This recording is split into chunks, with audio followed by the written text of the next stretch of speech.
kecuali ada beberapa dalil yang tiap malam Jumat mereka itu lihat sanak saudaranya sedang apa. Dan tidak dalam maksud untuk mengganggu atau tidak, ini kan, untuk melihat tahu. Ini ya. Karena yang kita tahu itu yang gaib itu tahu gitu. Betul melihat kita ya. Kita tahu, kalau kita nggak tahu yang gaib. Sehingga kan kita ketika lewat kuburan itu kan kalau secara logika kan ngapain salam, kan Rasul itu jasminahin salam. Karena mereka tahu kita lewat. Mereka mendengar juga ya. Iya. Dan kanjeng Nabi mensunahkan doa apa, assalamualaikum ya ahlal kubur wa inna bikum lahikun itu.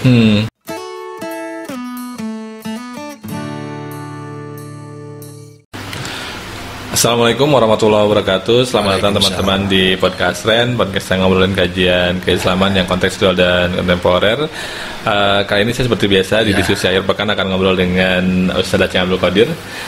Dan obrolan kita ini soal dunia mistis nih, Ustaz Aceng. Jadi kan kalau misalkan saya tidak keliru memahami dalam konteks berislam kan kita memang diharuskan untuk beriman terhadap perkara-perkara yang gaib. Yang kadang-kadang perkara yang gaib ini dimaknai sebagai hal-hal yang mistis. Nah, pertanyaannya adalah apakah semua hal yang mistis itu berarti memang harus apakah semua hal yang mistis itu dapat dibenarkan dan sehingga harus diimani ataukah gimana? Ya tetap ya. Keimanan kepada perkara yang mistis atau gaib dalam konteks ini itu berasal dari syariat gitu. Berarti kita harus kembali kepada syariat untuk menentukan yang mana yang gaib yang hak itu gitu. Seperti kiamat, adanya jin, manusia, bahkan adanya sihir itu pun dalam Al-Qur'an jelas ya adanya sihir. Itu harus kita yakini ya. Karena kalau tidak meyakini berarti mengingkari juga sejarah-sejarah Nabi yang dahulu gitu. Singkatnya seperti itu. Jadi kembali lagi ke syariat. Yang jelas gaib di sana, gaib yang tidak harus diyakini adalah gaib yang tidak ada dalilnya gitu. Yang tidak ada dalil. Ya contohnya seperti tatoyur itu berarti anggapan tidak baik. Semisal ketika kita keluar rumah kita akan celaka, itu kan tatoyur itu kan pemikiran burung lah. Jadi udah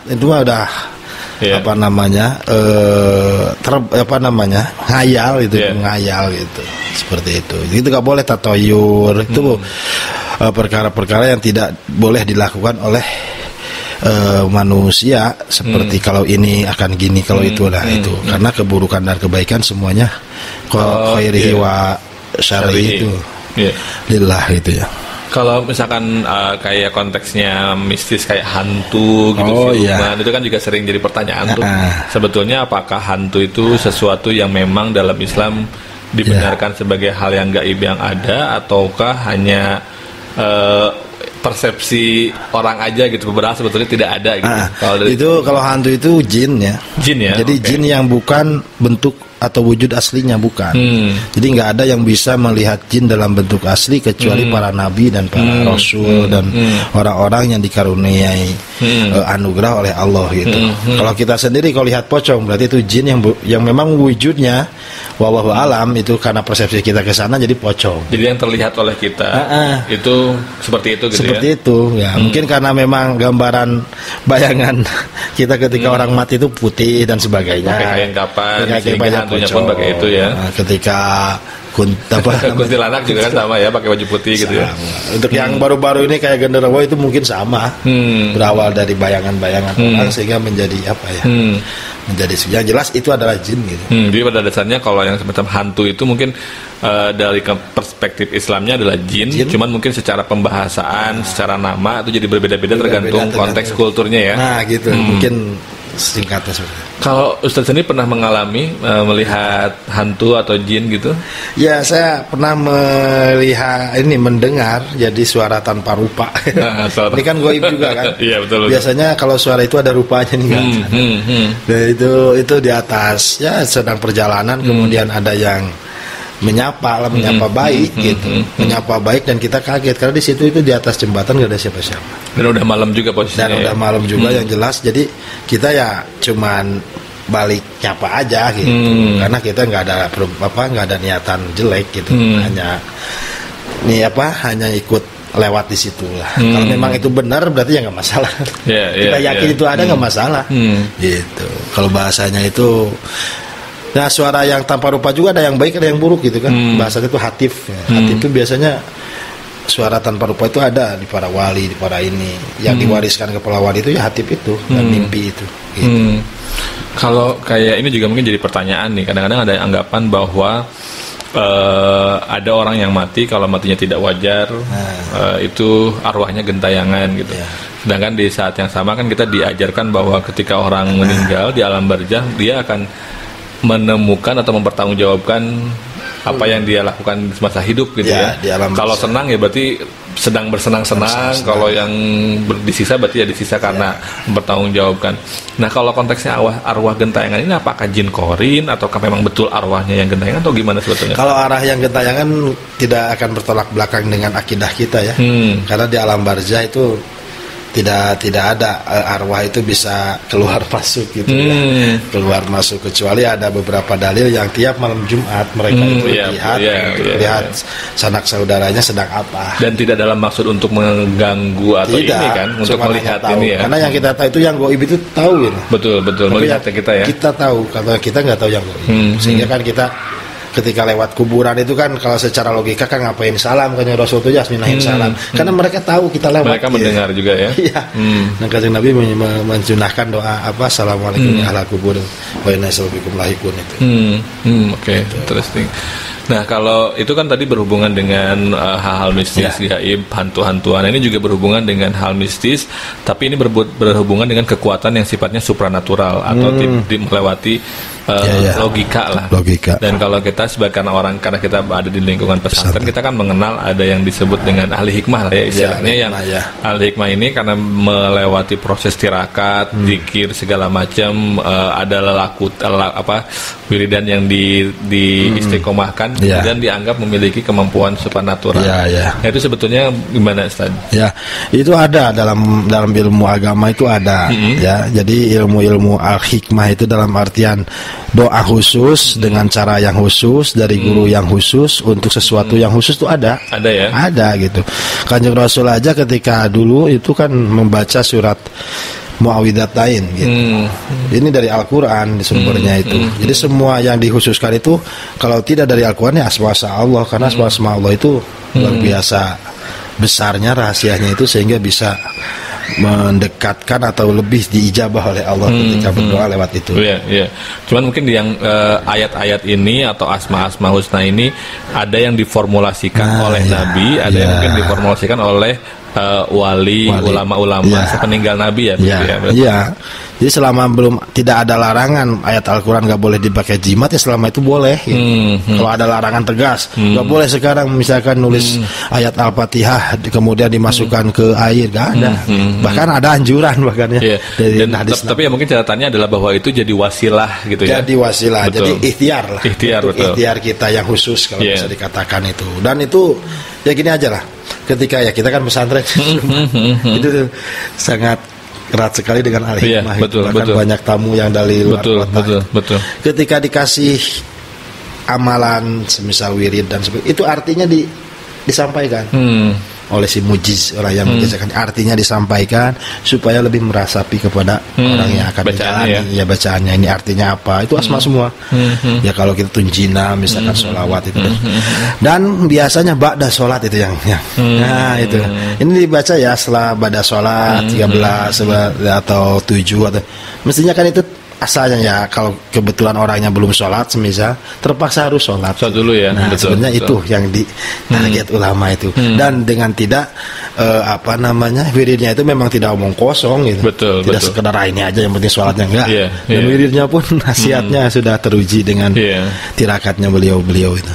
Ya, ini kan juga untuk menjawab gitu kan anggapan bahwa jimat berarti musyrik karena seolah-olah menuhankan jimat itu, padahal sebetulnya adalah mungkin mirip dengan kita menggunakan pisau untuk memotong bawang. Kita kan bukan menuhankan pisau karena yakin pisau bisa ini, tapi kita tahu bahwa Allah memberikan kekuatan kepada pisau itu untuk dijadikan wasilah untuk memotong itu gitu kan. Itu salah satu pendapat itu. Betul. Memang seperti itu. Jadi apapun itu kalau tidak termasuk kesyirikan dalam artian bacaannya tetap ayat Al-Quran, asma dan sebagainya, itu tetap itu al-hikmah yang sebenarnya. Betul. Nah ini juga jadi menarik nih, karena belakangan ini kemudian kalau saya melihatnya memang ada orang-orang yang mengaku memiliki kemampuan untuk bisa disebutkan sebagai ahli hikmah, padahal tidak. Atau mungkin kemudian juga orang menganggap dia ahli hikmah padahal sebetulnya adalah bukan gitu. Ini juga sekarang lagi rame juga. Nah kalau dari Ustadz sendiri, bedanya antara dukun misalkan dengan ahli hikmah, dua-duanya ini punya kemampuan ya, supranatural gitu, dengan tirakatnya yang berbeda satu sama lain. Apa yang kalau misalkan orang mau tahu ini betulan ahli hikmah ataukah bukan, ataukah dukun, itu dari mana, gimana caranya? Jadi kita kembali lagi ke ayat Al-Quran, laqad kana lakum Rasulillah uswah ya. Jadi harus menjadi teladan itu. Siapa yang menjadi teladan untuk kehidupan beragama dan bernegara, berbangsa dan bermasyarakat, ya itulah yang menjadi al-hikmah sesungguhnya. Dengan dilihat gurunya siapa, kesehariannya gimana gitu. Bahkan ya satu saja ketika ada tarif gitu. Gak ada hikmah zaman dulu Wali Songo yang mencari ini ya, biaya tarif segini nggak ada gitu. Nah, ini udah kelihatan secara zahir bahwa al hikmah yang memasang tarif itu sudah salah. Khawatir nanti bahkan ada ya hal-hal yang tidak diinginkan seperti penipuan dan sebagainya. Jadi intinya dengan tarif aja atau dengan memamerkan saja itu sudah dasarnya sudah hilang itu. Dasar dari al hikmah nggak memamerkan, bahkan ketika dipamerkan justru ada kotornya hati gitu. Ketika ingin dipuji orang, pamer itu malah mengurangi kekeramatannya. Sehingga wali itu malah gak tahu. Ya kadang-kadang kan kita wali kalau udah ketahuan biasanya meninggal gitu ya. Kita gitu. Sudah sering dengar. Kecuali Tuan Syekh Abdul Qadir itu banyak itu wali yang zahir itu yang memang ditampakkan gitu. Kalau sekarang kan udah nggak ada. Jadi ya dari tahu ya siapa yang menjadi tauladan itulah yang al hikmah sesungguhnya. Seperti contoh tadi disuruh sholat, dia tidak memasang tarif, konsistensi dalam beribadah, tidak senang dengan perselisihan dan sebagainya lah. Itu al hikmah berarti. Dan mungkin juga wiridan yang diberikan, doa yang diberikan, atau resep yang diberikan itu tidak bertentangan dengan tidak bertentangan dengan syariat. Ya, tidak bertentangan dengan syariat. Jadi kalau misalnya ada ahli hikmah yang bilang bahwa kamu harus misalkan ya kadang-kadang kan ada juga yang kayak pura-pura jadi ahli hikmah padahal dukun dan cabul misalkan. Itu kan juga kan dengan dalih kamu harus patuh pada saya kalau mau sembuh misalkan, dan kemudian melakukan hal yang itu kan juga berarti kita harus tahu patokannya lah ya istilahnya ya, tahu patokan. Jadi ini salah satu pesan Imam Ibnu Hajar itu ketika mencari al hikmah itu ternyata kalau di sana masih mengandung ayat Al-Quran Asmaul Husna seperti yang bisa saya sampaikan, bentuknya dengan cara khusus karena ijtihad dari para wali itu nggak masalah, itu malah diperbolehkan karena lebih memudahkan kita dekat dengan Allah. Ya seperti ke dokter lah, ingin dekat dengan Allah kan berarti ke ulama. Betul. Nah ke barang siapa yang dekat kan Pak ini koribun pasti ketika meminta dijabah gitu kan. Itu isi resepnya itu dari situ juga gitu, doa nanti. Ya ini ya menarik karena memang dan sepertinya ya kalau saya melihat memang sekarang itu mulai orang sudah melewati masa post logik, dalam artian dulu mengagungkan logika, sekarang sudah mulai sadar bahwa di atas logika ada sesuatu hal yang beyond yang di luar nalar, tapi itu make sense dan jadi bagian yang tidak terelakkan gitu. Makanya kalau di Marvel itu ada multiverse gitu yang dulu kalau secara logika kan kayaknya nggak mungkin karena ternyata dari sains mulai terbentuk. Bahkan kalau teman saya itu ada yang dia juga peneliti, dia juga soal wali gitu juga ini. Dia ini menemukan bahwa hari ini sains katanya sedang mencoba merumuskan pintu gerbang untuk masuk ke dimensi yang lain. Hal yang dulu oleh para wali dilakukan tapi mungkin dengan pendekatan dengan cara yang berbeda dengan hari ini. Ya. Memang ya. Oke, baik. Terima kasih teman-teman yang sudah mendengarkan. Itu tadi obrolan mengenai hal-hal mistis dan kemampuan supranatural yang mungkin lekat dengan terutama kalangan tradisionalis Muslim gitu ya, seperti saya kami. Ingin ini satu ya. Silakan. Tentang kitab Awfaq. Oh iya, boleh, silakan. Kitab Awfaq itu saya menemukan, kan saya sering dengar gitu ya. Itu Awfaq gak boleh, tapi mau gak mau Awfaq itu ada di rumah saya. Oh, oke. Ada di rumah sesepuh Jambu Dipa dan bahkan mungkin ada di setiap rumah itu. Tapi sekali ini saya mendengar bahwa Awfaq itu sesat karena mengatasnamakan Imam Al-Ghazali dan tidak selaras dengan kitab-kitab beliau, Ihya Ulumuddin, Bidayatul Hidayah gitu kan. Ya Bidayatul Hidayah. Nah, setelah saya cari gitu kan, saya tanya-tanya ke teman juga, ternyata kenapa itu dinisbatkan kepada Imam Al-Ghazali? Karena dulu Ibnu Hajar Al-Haytami gitu ya, Al-Haytami itu dianjurkan oleh beliau Imam Al-Ghazali untuk menggunakan ilmu wafaq. Untuk menginukan ilmu wafaq selama itu tidak menyakiti orang lain, selama itu bisa menjadikan kemudahan bagi orang lain, seperti persalinan, cepat jodoh dan sebagainya. Itu malah bagus. Nah, karena ada anjuran dari Imam Ghazali kepada Ibnu Hajar Al-Haytami, sehingga kitab Awfaq itu dinisbatkan kepada Imam Al-Ghazali, padahal bukan ada secara resmi itu Al-Ghazali kan. Cuman dibagi dua oleh ulama. Kalau yang baik dari Awfaq boleh, tidak menyakiti orang lain, tidak bukan merupakan yang memutus rezeki orang lain, dan itu boleh, nggak masalah. Tapi selama itu menyesatkan, membuat syirik orang lain, bahkan menyakiti orang lain sampai binasa, bahkan karena ada itu sampai binasa, itu nggak boleh. Itu nggak boleh. Bagi dua lah. Iya. Bagi dua Awfaq itu. Makanya dari situ saya berarti ayah-ayah kita itu disertai dengan ilmu lah. Iya, betul. Makanya tidak setuju ketika orang awam ngaji langsung itu. Oke, karena itu kalau misalkan kita belum siap secara mental, belum siap itu bisa disalahgunakan. Bahkan gitu nanti efeknya ke diri sendiri itu. Bahkan ke diri sendiri ya.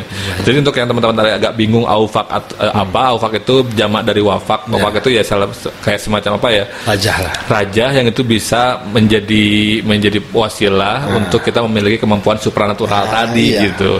Dalam konteks banyak hal lah gitu. Dan mungkin ya tadi juga jadinya nyambung juga ke yang tadi bedanya dukun dengan ahli hikmah ya. Kalau dukun mungkin bisa jadi menggunakan ilmunya wafaq yang lurus, tapi dengan melewati batas yang Allah melarang untuk itu gitu ya, mencelakakan orang lain, memutus rezeki orang lain dan seterusnya gitu ya. Karena kalau sihir juga ada kan, seingat saya Rasulullah pernah juga ada yang ngirim sihir, makanya kemudian muncul perintah untuk baca Falak bin Nas subuh itu kan. Iya, itu ditaruh di bawah batu di dalam sumur. Iya kan, betul ya. Para sahabat mengambilnya kemudian tidak terurai, kecuali Rasulullah langsung membacakan mawidah langsung terurai. Itu membaik beliau. Gitu. Iya. Meskipun berbeda pendapat, tapi fadliul amal kalau Ahlussunnah wal Jamaah itu bisa diitibar gitu. Betul. Itu fadilah. Betul. Keutamaan muawidatain itu sendiri. Itu bisa diamalkan. Iya.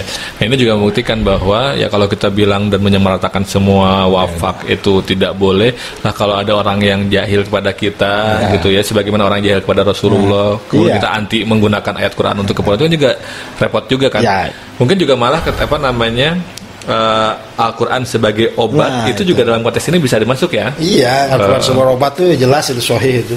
Betul. Sahih jelas ya Al-Quran. Mahwa syifa'u wa rahmatul lil mu'minin itu ya. Oke, siap. Oke. Ya ini menarik ya, ini obrolan soal permisisan dan supernatural, tapi karena waktunya terbatas, jadi obrolan kita segitu dulu Ustaz. Nanti kalau teman-teman ada pertanyaan silakan tuliskan di kolom komentar, mungkin kita akan coba bahas lagi di episode berikutnya. Terima kasih. Wassalamualaikum warahmatullahi wabarakatuh. Waalaikumsalam.